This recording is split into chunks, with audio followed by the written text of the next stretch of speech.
Welcome to episode 26 of the Developing Life podcast. Design now reaches far beyond traditional aesthetics, impacting both society and the environment. So, how can designers leverage their skills to drive meaningful and sustainable change? Today, we are privileged to have Terry Irwin, designer, educator, and pivotal force behind the concept of transition design. Terry's career spans several decades, from her foundational role in building meta design in San Francisco to leading transformative changes in the curriculum at Carnegie Mellon University. Her journey reflects the deep commitment to using design as a tool for societal and ecological impact, a perspective she developed further by studying holistic science and embracing systems thinking. Terry's work at the Transition Design Institute at Carnegie Mellon showcases her belief in the power of design to address complex global challenges. Her experience has shaped her views on the design's role in creating sustainable future and how designers can broaden their impact beyond traditional commercial boundaries. With our host, Heather Crank, we're bridging the worlds of design and sustainability, exploring how thoughtful design can lead to better decisions and more resilient futures. Thank you so much, True. Terry Irwin, welcome to the Developing Life podcast. It is so lovely to have you here. Well, thank you for inviting me. It's great to be here and great to see you again after so many years. It's been a while. For those people who don't know, Terry Irwin was my instructor during the thesis program at CCA many years ago. And I have admired and loved her ever since and followed her career. So I'd just like to jump right in. I have a lot of questions for you. Let's go way back for just a second. So how did you first find design? How did you get into it? And what was your first role? Well, I think my answer probably is not going to be all that original. Like many children, I liked to draw when I was young. And I happened to have a father who was a metal typesetter. And he knew about this thing called commercial art. So I think whereas a lot of people, when they're young, their parents fret that they won't make a living if they become an, my father said, oh, you could be a commercial artist. And I just sort of grew up with that expectation, and my parents had that expectation. So I had a pretty easy path into it. I got a summer job at the newspaper where my father worked, and just kept working there in the summers, and then finally joined full time and went to university at night. So, by the age of 19, I was working in what then was known as an art department, doing graphic design. And then from there, so what school was that? ASU. Back in the day, yeah, way back in the day. And then from there, I know you studied Swiss design. How did that happen? Yeah, great question. Well, I certainly went to university, but I wasn't a very good designer. And I was working in a department that was incredibly challenging, but I always knew I didn't know what I was doing. So I decided that eventually I was going to get myself back to school. And back in those days, in the late 70s, there were really two programs that were considered the best for graphic design, communication design. It was either Yale or it was the Basel School in Switzerland. And one of my teachers ended up going to the Basel School. And so I was able to go and visit him there. And when I got there, it just seemed like that was the thing for me. And it was also much more affordable, believe it or not, than it would have been to go to Art Center. So I ended up moving to Switzerland in 1982 and spent the next 4 years studying with amazing people like Armin Hoffman and Wolfgang Weingart and others. It really was like a life-changing experience. Wow. That's impressive. I remember you telling me a story once that your teacher told you everything you made was terrible. Oh, when you were in Switzerland. Yeah. Weingart used to come up and he would go, "Ach, mein Freund, du machst immer Scheiße. You make always shit." And he liked me anyway. We were very good friends. But the bar was very high. There were a lot of incredibly talented people around me, and I was not the best student there. And I appreciated the honesty. They were talking about your work, not you as a person. And I think anyone who's come up through design knows that if you are going to participate in critiques and get better at what you do, you have to realize very early on it's about the work and not you as a person. And with Weingart, you had to learn that real fast. I think that's super important. That's a really, really important point, because I think a lot of people identify with their work, or their ego is really attached to what they produce. Yeah. And that's actually something. So when I went to CCA, when you were there, that I was like a crash course in separating my ego from my work. And I really can't advise people enough to make sure that the point you just made, that they listen to that, absorb it, understand it, and live their life with a level of detachment from what they do. So when you went from studying design into teaching design, how did you end up there? Like, what was motivating you to start teaching? Yeah, great question. I certainly didn't go to Basel with the idea that I was going to be a teacher. Mm-hmm. I went because I wanted to better know what the heck it was I was doing. And I felt like I was always terrified and always afraid it wouldn't be good. And even if it turned out to be sort of good, I didn't know exactly why. So I'm looking for a better foundation. And when I got there, I think most of us early on in our career, or probably not so much today, because design has evolved into a very broad and multicolored, multi-flavored discipline. But back then, if you went into graphic design or communication design, it was still pretty narrow. And it was very much focused on form giving. And so I think I went with the idea that I wanted to be a better form giver. But what I discovered very soon after I got there, that it was all about process, and it was not about form giving. It was about thinking and concept. Now, Basel's been heavily criticized for having a very homogenous aesthetic, and I wouldn't argue with that. But it really was all about the process. And the form at the end of the assignment or the end of a project was really a byproduct of a very deep process that you went through with the instructor. And we stayed there for a long time because the instructors didn't talk a lot. They'd come around and they go, no, make it so. They might not come around for another week. So it was very much a process that was learned and embodied. And I became fascinated by that. And at the end of 4 years, I wanted to share that. And I thought, heck, I don't want my learning to be over now. So to be honest, I really got into teaching because I thought it was going to be the most affordable way to keep learning. And I still hold by that. I certainly love working with students, and I think by now I'm a pretty good teacher.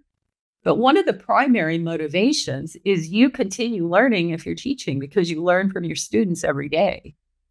And that's an amazing profession to be in, where you always learn. Every single day when you go to work, you learn. Wow. So while you were teaching at CCA, you were also running meta design. And you were, if I'm remembering this correctly, you were one of the few women who ran a design firm at that time that I knew of. It was very hard to find women in leadership roles. I'd love to hear about your experience running meta design, and then why you left and you moved to England. Yeah. Well, I mean, I was a partner in meta design, so I wasn't exactly running it. I mean, Bill Hill and I were the partners in the San Francisco office. And we had a Berlin office with the two original partners, which were Eric Spiekerman, Hannes Kruger, and a woman, Uli Meyer.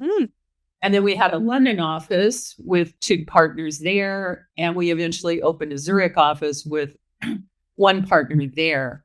And we met on a regular basis. So were the women in the minority? Heck yes, they were in the minority. But I think San Francisco was a really amazing place to be in the 90s because, we taught alongside Jennifer Morla was there. And Jennifer Sterling was there. And Lucille Tanazas was there. So there were women of note working in San Francisco. So I never felt completely alone. And those women were really doing it on their own. But it was frustrating. It was a very, very frustrating time to be a woman in business. And I'm going to go out on a limb and say it still is.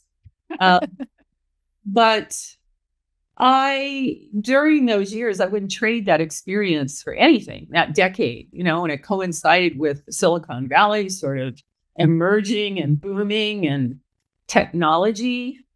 But I would say by the time I got to the end of those 10 years, I was questioning deeply design's embeddedness in the consumer-led marketplace and our connection to what I began to perceive as some of the biggest problems around.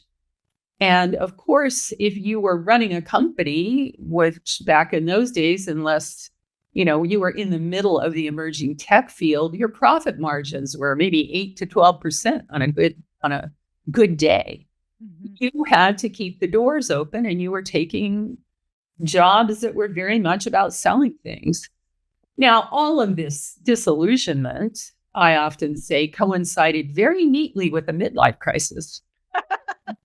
At that point, I've been doing it for 30 odd years, and I get bored.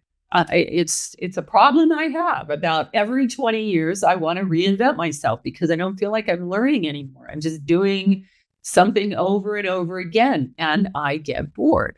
So there was that. But I definitely wanted to find a way to align my values more completely with my profession and or I thought, I can't do that. If I can't learn to design in a different way, maybe I'll go join the Peace Corps and just do something with the second half of my life that feels a bit more meaningful than this does. Don't get me wrong. I'm really proud of a lot of the work that we did during those years. It just ultimately wasn't enough. And so I ended up leaving my company, I think a week after 9/11, and had no idea what I was going to do. None at all. And it was, after I sat on the couch and watched them digging out 9/11 on the television long enough, I finally said, enough. I turned the TV off.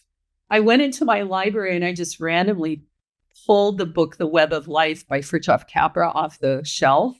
And I read it before. I'd followed Fritjof's work my whole life. And I just opened it to the chapter on systems thinking. And I thought, we always said we were systems designers at Meta. I'm going to see some parallels here. But I didn't. On that particular day, rereading that chapter, I only saw contradictions.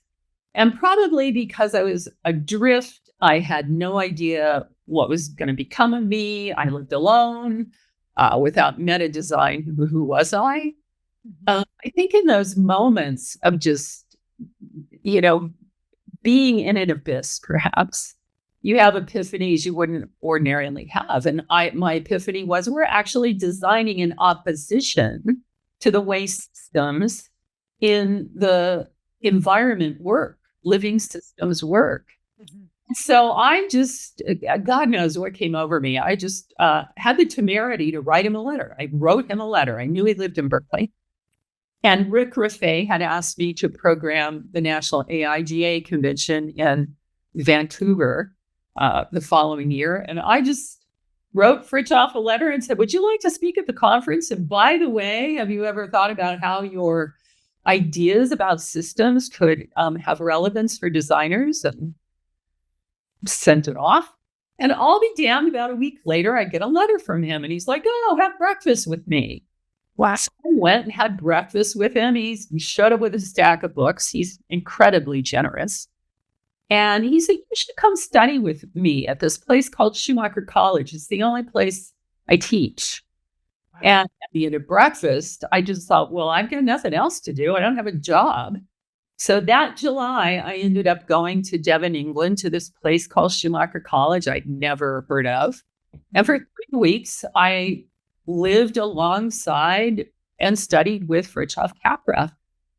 And while I was there, I discovered that they had this master's degree in something called holistic science. And I don't know, again, probably because I was in this unusual space, it just seemed like the universe said, there's your answer. There's the next thing. And so I applied to the master's program. I got in, I sold almost everything I owned, and I moved to England to do this master's degree. And it turned out that the person who was a coordinator on the degree and who had built this amazing library was a man named Gideon Kossoff, who became my husband and my collaborator in transition design. Wow. We're over until it's over. I love it. So I remember you talking about something called was it the bioengineers during that time? Is that right? The bioengineers? Maybe I have the term wrong. It was a group of people that you were studying. That's it. Can you talk about that? Bioneers. What is that? It was a conference. I don't know if it's still happening, but for many years, the Bioneers was an annual conference that was often held in San Rafael in the Bay Area where I lived. And people like Paul Hawken and John Todd and, well, all of the leading environmental and sustainability thinkers of that period of time would speak there. And it was just incredibly inspiring. I think that was the first time I saw Janine Benyus, of biomimicry. And that certainly began to orient me more toward sustainability and sustainable design. But it was still, I think the designers that were talking about sustainability in those years were still rather rare. Now it was hard to find back then. Mm-hmm. So you're in England. How do you come back to the United States? What happens? Well, it was a long, very poor path. I did that year master's degree, and then I found out you could sign on to be a volunteer helper at the college. I didn't feel ready to leave. And you basically work for free, you get room and board. And so I did that. You cooked, you clean toilets, you vacuum, you garden, you help the students that are coming on the short courses. And I did that for about a year. And then they hired me onto the teaching faculty so that I could teach design in that master's degree that I had taken myself, which was another kind of pivotal experience because trying to figure out what about the design discipline would be relevant to students who are coming from backgrounds in, agriculture or biodiversity or green activism or policy or government. That was very interesting. And I think it was what really converted me to the belief that big problems can only be solved through transdisciplinary collaboration in a radical co-design process with the people connected to a wicked problem.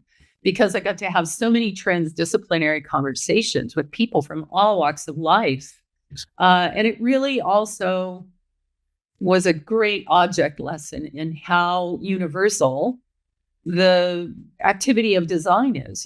Victor Papanak, I think it was, said, design is a ubiquitous human activity. All that we do almost all the time is design. Or Herb Simons said design was changing existing situations into preferred ones. And so for a few years, I just got to really immerse myself in that experience. About 2007, Gideon and I, who were married by then, had the opportunity to go to the University of Dundee in Scotland to work on our doctoral degrees in a group called the Center for Natural Design. So we moved up there in 2007, I think, to work full time on our doctoral research. And then out of the blue, I think it was at the end of 2008, I got an email from an old friend, Shelley Evanson, who was on the faculty at CMU at that time, saying, "We have mounted a head search. You should throw your hat in the ring." And I had known that program very, very well for many years because we hired so many people at Meta Design from it.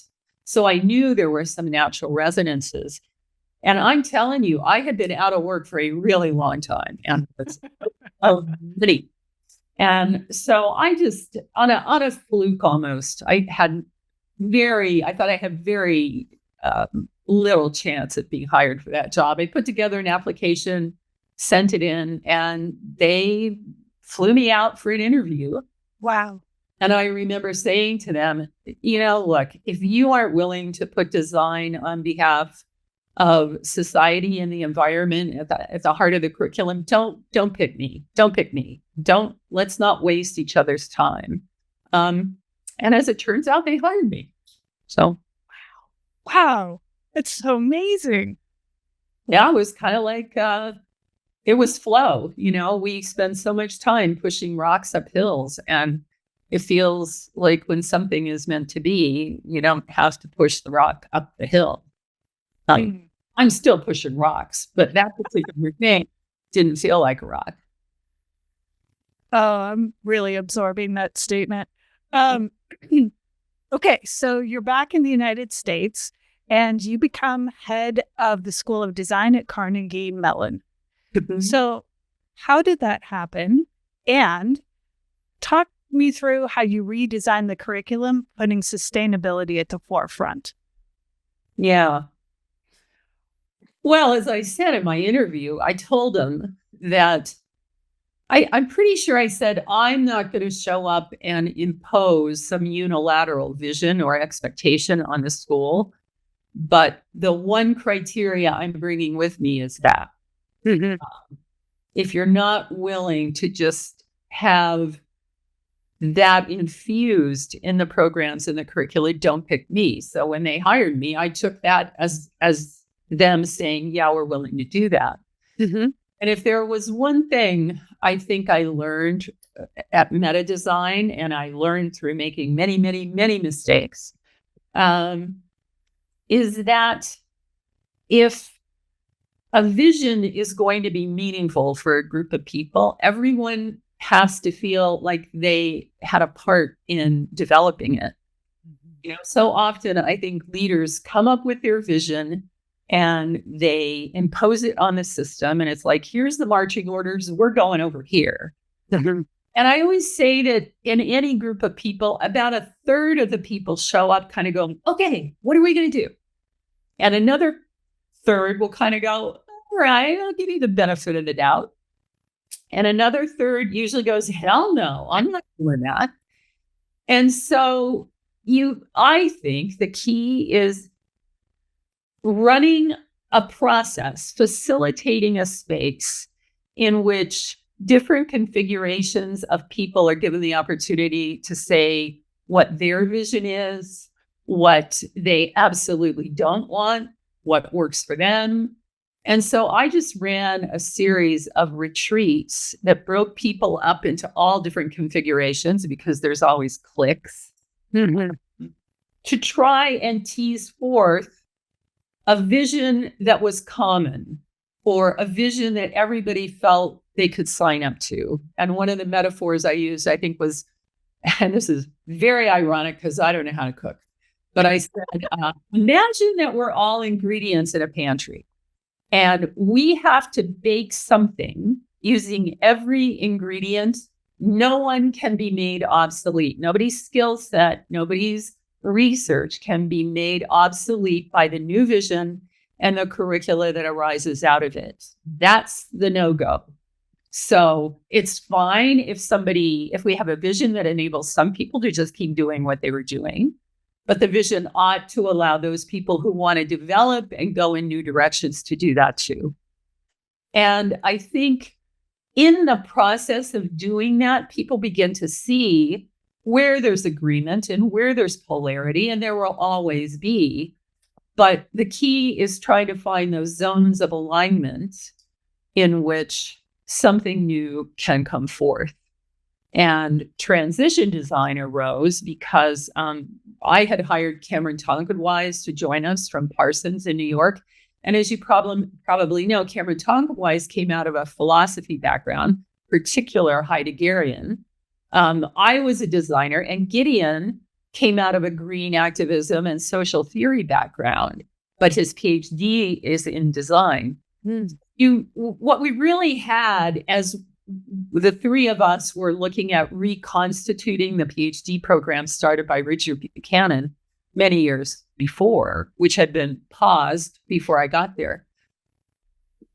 It was a conversation between a philosopher, a social theorist, and a designer saying, how can we develop a doctoral program that is theme-based, that is about trying to catalyze systems level change? Because we all felt like the short-term single problem to a single solution to a single problem approach was not going to get us where we need to be. And Gideon and I had been living in Totnes, England, when a guy named Rob Hopkins founded the Transition Town movement, which is now a global network. We were at the very first meeting. And so Gideon had speculated about something called transition design in his doctoral dissertation. So Cameron was really the one that said, that's what it should be. And if anybody on the call knows Cameron Tonkinwise, you know that he is very compelling and very forceful. So that became the kernel around which we started ideating. But in its essence, I would say the new curriculum at all levels, the undergrad, master's, and doctoral program, really tried to take a deep systems point of view, and not systems as we normally thought about them in the 20th century, which was very mechanistic, but very much based upon living systems principles, ideas from chaos and complexity theories, Gaia theory, properties of emergence, things like that. So we really engaged, I would say for 2 solid years, the faculty in a deep conversation about how those principles could inform new ways of designing. So if somebody didn't know what living systems were, can you point to a particular reference? Someone might look that up. I'm not sure everybody knows I know what living systems are, but can you help our listeners out just a little bit? Well, we're really talking about all of the principles that are at work in healthy ecosystems. So if you read about deep ecology, if you read about Gaia theory, on my academia.edu page, I've got a little handout on what these principles are. But principles such as symbiosis, in the living world, in ecosystems, the waste of one organism is a food for another. There is no waste. There is only symbiotic flows of energy and matter through all of these different organisms. They're all connected in a web of life that is symbiotic. There's, we've heard for years about nature being red in tooth and claw. Nature is actually incredibly cooperative and symbiotic. And so to understand the structure of these systems, which are fractal, they're holarchic, meaning organisms are at once semi-autonomous wholes, but they are also parts in larger wholes. And this interconnection, the interdependencies that are characteristic of living ecosystems, really, if studied just a little bit, give designers everything they need to understand to begin to design in radically different ways. If you took that one directive that waste has to equal food. Mm. How might that change the way we design things? It would change radically. So, yeah. So with transition design, what was the ultimate goal? Well, I think the ultimate goal is not to design a templatized process for solving wicked problems. The goal is to try and get us to think very differently and recognize that we need to fundamentally reinvent our socio-economic political paradigms. They are all inherently unsustainable. And instead of having them crash, we're hoping we can begin to transition them. And we feel like looking at a particular wicked problem and knowing that it is connected to any number of other wicked problems means when you address one, you are actually going through a doorway into a larger system that needs to change the direction in which it's transitioning. So our societies are in transition all the time. It's just that the futures we're transitioning toward right now aren't necessarily the futures we want. We can already see how our human activities have thrown Gaia, the planet, completely out of kilter. We've got 2 hurricanes inside of 10 days that wipe the middle of Florida off the map. Now, that's unprecedented. So the thing we always say is these interconnected, interdependent, wicked problems took a very long time to become wicked, and they're going to take a very long time to resolve. And characteristic of 21st century Western societies is our propensity to think in ever shorter horizons of time. We think in terms of, fashion seasons or fiscal quarters.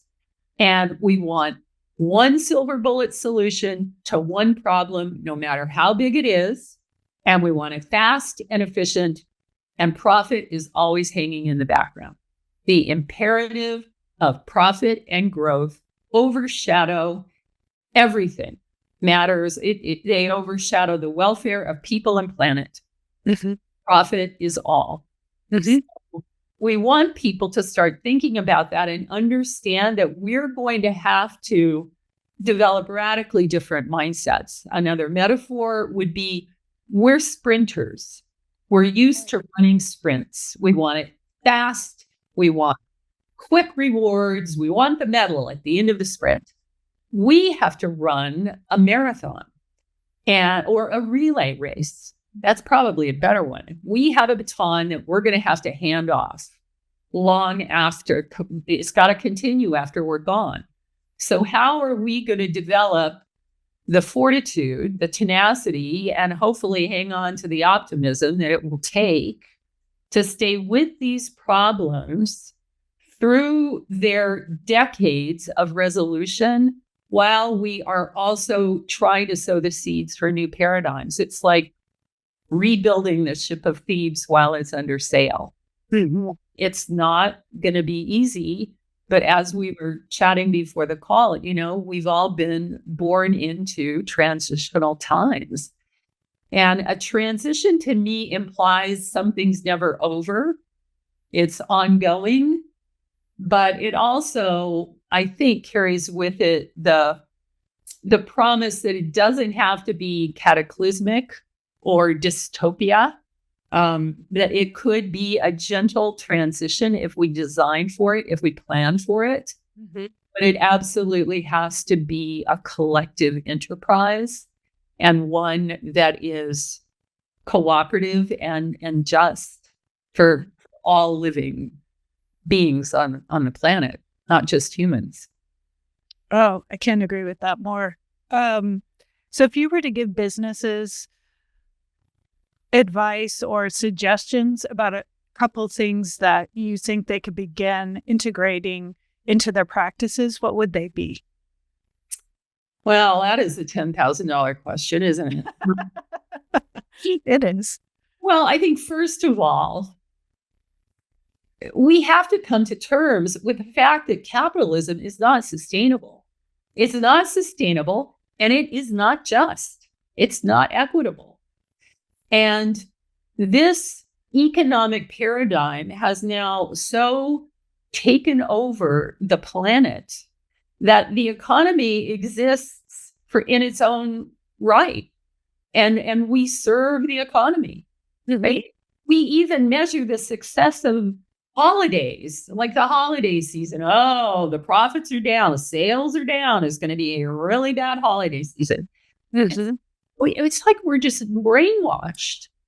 And I think we're going to have to birth a new economic paradigm, an economic system that serves the needs of people and the planet before profit. And of course, the growth of the profit imperative is predicated upon the belief that it's okay to hoard money and therefore power. I mean, look at the handful of mostly men on the planet now that control all the power and all the wealth. This is not the way ecosystems work. This is the way cancer cells in a body work. It grows ferociously until the host dies. Weevils in a flower bin are the same way. They blow through their food supply until the system crashes. And that is the way we are operating on the planet right now. So the irony, I think, is that we very often don't operate that way in our individual lives. Anyone who has children is automatically thinking in multiple horizons of time, and they are perhaps foregoing near-term benefits or fun to save or invest in the longer-term future on behalf of their children. Yet collectively, we don't do that. Oh my God, the company's quarterly profits are down. The shareholders are gonna, have a fit. The CEO is gonna lose his multi-million-dollar job. And every organization is like this. If I just look at my own, if I were to look at what our president's salary is versus probably the lowest paid staff member, the disparity is unconscionable. And it's even worse in the industry. Now, mindset, as long as we believe that kind of disparity is okay, we are going to continue to have the wicked problems that we have. And the economy, it needs to flip. It needs to be there to help people meet their needs. But as long as we believe that certain, like the 0.001% on the planet, it's okay for them to control vast amounts of wealth while, wars are raging, genocide, war, I mean, poverty, children are dying everywhere. And this is just accepted as, well, that's the planet. That's the way it is. So the biggest thing that has to change is mindset. And for the people in business, I think we are going to have to ask heretical questions like, how much is enough? How big is big enough? And those actually are often considered to be heretical. Like, what if, do I have all I need? Do I need any more than this? Those are new paradigm birthing questions. But it's going to take the antithesis of people like Bezos and Musk, Zuckerberg, be brave enough to begin to care about the whole instead of themselves or the elites, and be able to model that behavior. That's going to not make me any fans out there, but I really think that's what's got to happen. I can't agree more. Actually, my personal view is that people are in the privileged position to have that kind of power, influence, and money. It's actually their responsibility to be aware of the amount of resources they're taking up in the world and what that cost is. I think that's incredibly important. Yeah. I mean, maybe one more thing I would add. I, I think until we are able, particularly in a country like this, Mm-hmm. willing to come to the middle in a spirit of compromise, Mm-hmm. nothing's going to get solved. Nothing. We are just living in such polarized times where anybody that disagrees with us is the enemy.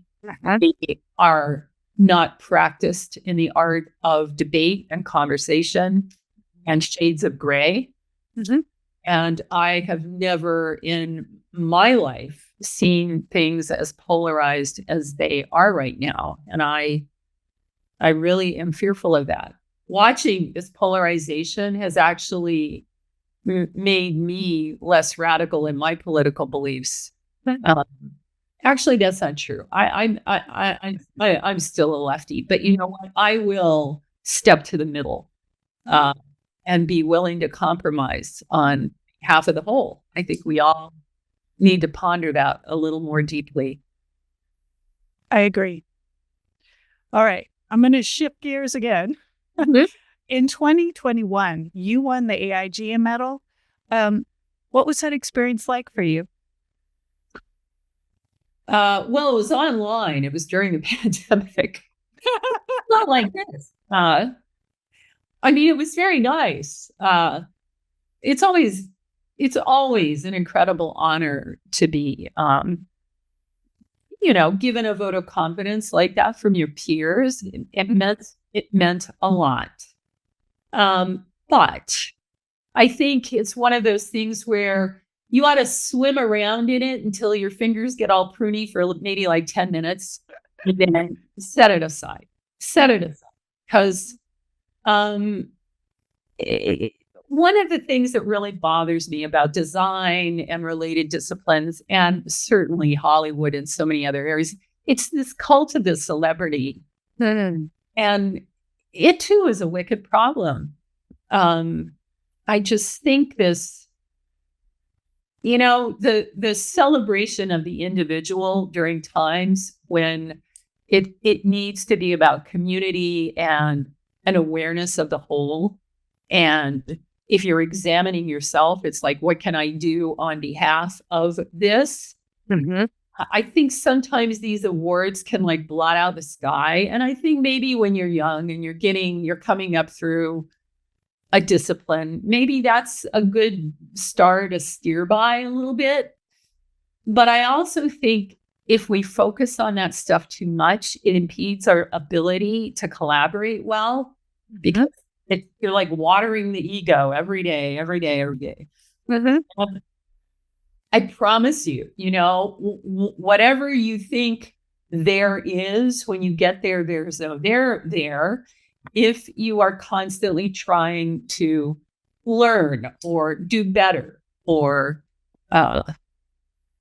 do more. So the awards are very nice. Thank you very much, William. But I think you just, it's nice. That's all it is. It's nice. And you get on with the work, and you don't focus on yourself all that much and building your little reputation, because at the end of the day, we're not in an operating room saving lives. Mm-hmm. I have always tried to keep that one in perspective. We can make a big difference, but my brother was a paramedic for decades, and I had a measure right there in my own life every day about the difference in, I'm doing a brochure. He's putting a tourniquet on people every day. Yeah, I get that. So we're just about at the 45-minute mark. I'm going to ask Terry one more question, but while I'm asking her this question, if you would like to put any of your own into the chat, and in just a minute, I'll invite you to turn your camera on if you'd like to speak with Terry directly. Okay, Terry. So I would love to know what projects you're currently working on. Well, right now we are working on an EU initiative called Co-Design for Transitions. It's an initiative funded by the European Union to create a network of doctoral researchers working in the area of transitions. Uh-huh. And there are 7 countries and 8 universities that will be funding students to create a cohort of 13 doctoral students who will meet for the first time at the University of the Arts London around Thanksgiving. And we're going to be delivering 2 days of transition design training to these researchers so that they can incorporate some of our tools and approaches into the research they'll conduct over the next 4 years. So we're working on that. And we're also working furiously on what we hope will be a big, robust Transition Design Institute website. So we have intentionally held off doing that until we were well out of the pandemic and had a better understanding of the lay of the land. And so Gideon and I are hoping that we can launch that maybe early in 2025. And that is really consuming us right now. How would we find that website? Well, we're going to blast out a lot about it, but I think the URL will be Transition Design Institute CMU, but I don't know for sure yet. Believe me, we'll publicize it. It'll be up all over LinkedIn when we finally do. Okay. And if people want to get on our mailing list, all you have to do is email us and ask to be put on the mailing list, and you'll get the notice. Okay. So if you would like to turn your camera on and speak with Terry directly, you are welcome to do that now. And while I'm waiting for that, I have one more question for you. What are you reading right now, Terry? Not a lot of fun stuff. I'm always reading about problems. I knew you were going to ask me that. I've got a little list. So what's sitting down on the bench where we sit and have coffee in the morning is something called Invisible Doctrine, The Secret History of Neoliberalism by George Monbiot and Peter Hutchinson. Everyone should read everything by George Monbiot. The Sexual Revolution by Laura Penny, because I'm still obviously concerned about gender inequity. And lots of inequities. There's a really good book called The Israel-Palestine Conflict by Kaplan. It is incredibly nuanced because he just tries to expose how nuanced this problem is because of the many, many years over which it developed.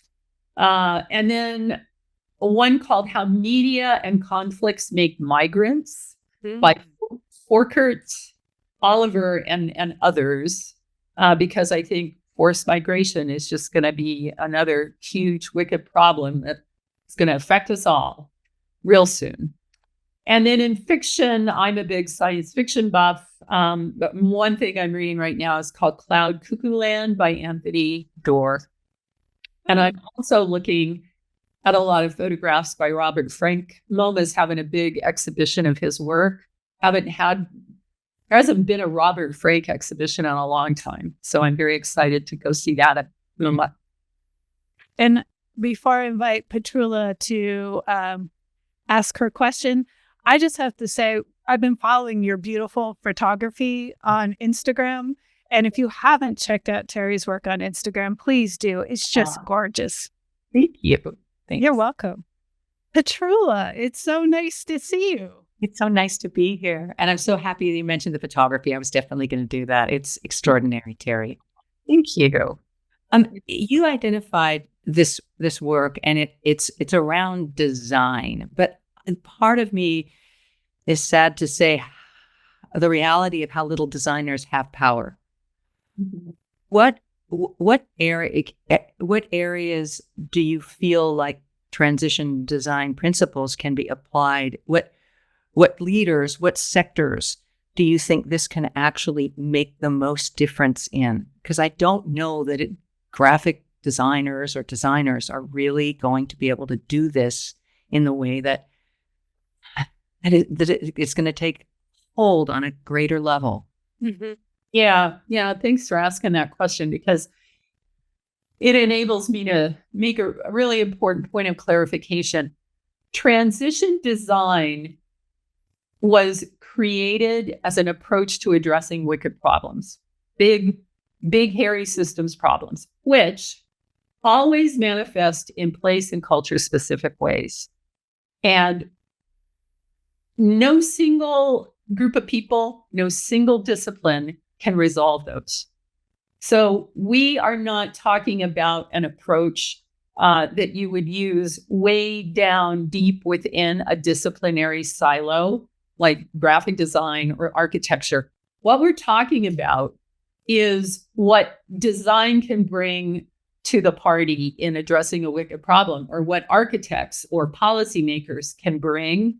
So it's really about looking at areas the size maybe of Pittsburgh, which is about 300,000 people, or like we're working at Thanksgiving on a borough in London, which might be about the same size. And you're looking at what the systemic problems are in that area. So almost every city, you can look at the list: lack of access to clean water or clean air or affordable education or affordable healthcare, crime, poverty, decline of the pollinators. It's those kinds of problems that transition design was really created to address. And the tools that we've developed are really meant to be employed by transdisciplinary teams working in a radical co-design process with the stakeholders connected to and affected by the wicked problem. And that's an important language distinction. If you look at the stakeholder groups connected to any wicked problem, you're going to see some groups that are benefiting from the problem and therefore have no reason to want to see it solved. There'll be other groups that are agnostic. It's not hurting me. Why should I care about this? The groups that are adversely affected, it's always abundantly clear who those are. But if you don't understand the relations of conflict and alignment among all these different stakeholder groups, you will not understand where and what the barriers to problem resolution are, because you're not going to see the invisible group benefiting from the problem, thwarting the solutions any way they can. So we thought that was a gap. We didn't feel like most disciplines need new problem-solving processes. What we need is a way to frame wicked problems in radically large contexts that include the past, how it evolved to become wicked, the present, how it's manifesting in the present and who it's hurting, and the long-term future, which is like, what do we want to transition toward as we resolve the problem? Now, the approach, one of the last stages in the approach is to develop what we call ecologies of systems intervention. So it's like solution clusters in an ongoing cycle of problem mapping, long-term visioning, and system solutioning that will take, years or decades to resolve the problem. But when it comes past that point, like, oh, we've got concepts for this little solution cluster. Once you go about crafting those solutions, then you just leverage whatever process is available to you. It might be service design. It might be some process from policy design, depending on what the solution is. So I think, to your point of how do graphic designers wield that, if we can get communities and organizations and institutions interested in understanding that they have systemic problems that, if addressed, would automatically solve any number of lower level interconnected issues on the ground, that's actually a better investment of time and money and energy. And that's usually what my lectures are about, showing the trickle-down effect. If we can get them interested in systemic approaches, then people working as graphic designers or architects or community activists will hopefully get pulled into the crafting of those solutions. But it will have been working at a high level like transition design advocates, and it's not the be all and all, it's one approach. Then they will be called upon to help build those. The other thing is, I think there are always designers who enter through the doorway of a deep, deep discipline. And for whatever reason, they find themselves just moving upstream. And that's not pejorative. It's not bad or worse. I love making stuff. And I still get to when I do my lectures. But some people just have a natural affinity for working across disciplines and facilitating. So I think that there are, I feel like I'm not being very articulate. No, here, this is great, Terry. This is great. I feel like there's a place in this entire ecosystem required to address a wicked problem. We're always going to have to make stuff. And one of the distinctions I always make to our students are, we have this idea that solving problems is always about making something new. And actually, it's not. Sometimes you have to destroy something or dismantle something before you can replace it with something new. So a lot of the solutions that we advocate in transition design are to say, what needs to go away? What needs to be dismantled? What needs to be scaffolded? Where are the shoots and buds of good ideas coming up through the ground that if they were watered and nurtured would really be great? And then maybe, just maybe, we need some new things. And then in addition, some solutions are about changing material infrastructure or creating material artifacts. But the most important ones are going to be about changing our minds, changing our beliefs, our assumptions, and our behaviors. So changing the non-material. But even solutions aimed at changing the non-material will involve artifacts of some kind and scripted behaviors. So part of what we do in these workshops is get people to really think deeply about how we can create solutions. What societal sector ought they be situated in for the greatest leverage? At what level of scale? The household, the neighborhood, the city, the region, the planet. So we're trying to get people to think systemically about what it is, what it's aimed at changing. And then at the point where you're actually making something, all of the disciplines have perfectly good processes and norms and guidelines that they can, employ to make that stuff. Sorry, very long-winded. No, it's fantastic. Thank you, Terry. Yeah. Wow. My brain is exploding. I'm going to have to sit with all this information. Does anyone else have any questions for Terry? We've got 2 minutes left. Because if not, I've got some. Okay. All right, Terry, I'm going to ask you one more question and then we will close for today. What advice would you give designers who are just entering the field? This is a really precarious time for people just coming up. What would you say? Well, I would say try to connect your values, align your values with your career if you possibly can, so that you're doing something meaningful that is beyond just you or your company's making profit. And if, you can't do that right away, go into every organization or institution that you're part of, certainly doing your job, but also trying to look at it systemically and try to understand if the company isn't able to align doing good with their vision and remit, why?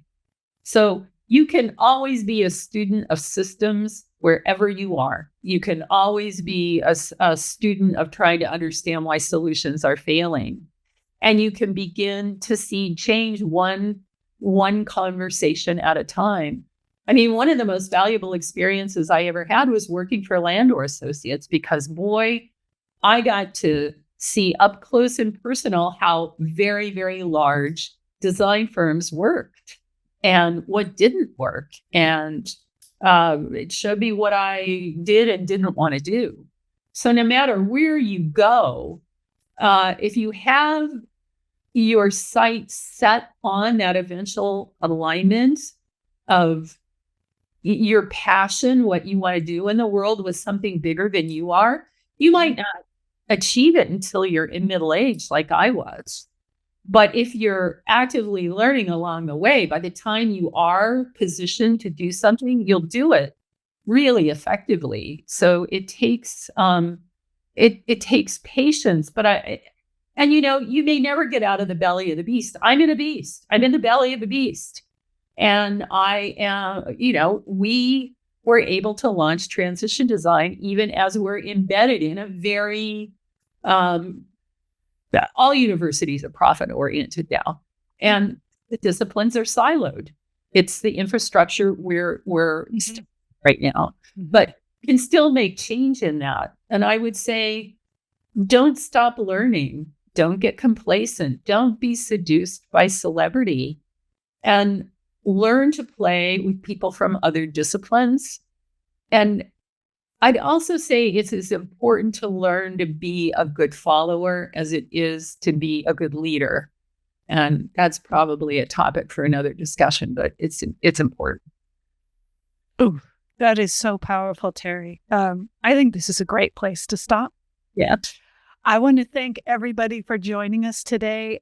It has been my incredible honor to speak with Terry. Anytime I get with her, for me, is a big deal. So thank you for joining me. Thank you, Terry.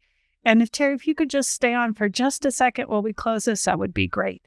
Thank you, everybody, for joining us on the Developing Life podcast, and we'll see you next time.